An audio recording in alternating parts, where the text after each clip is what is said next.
എനിക്ക് രണ്ടാറുണ്ട്. അതിലൊന്നേ ഞാൻ തനിക്ക് വരുന്നു. അതാണ് ടൂറിസം.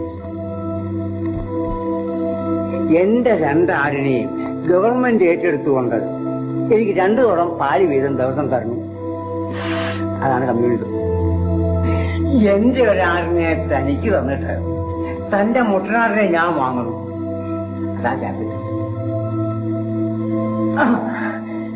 ഇത് ചെറിയറിയാതെ ഞാൻ തന്റെ മുട്ടനാടിനെ ഓട്ടിക്കും. അതാ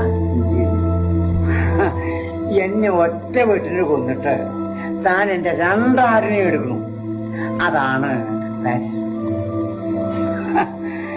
പാലിന്റെ വിലയുടെ നേരെ ഇരട്ടി തീറ്റക്കൂലി ആകുമ്പോ പട്ടിണി കിടന്ന് എല്ലും തോലുമായി എന്റെ ആടിനെ ഞാൻ ഇറച്ചി വരയ്ക്കും. ഇത് വാങ്ങിക്കുന്ന ഹോട്ടലുകാരനാണ് ചിക്കൻ ചോപ്സ് എന്ന്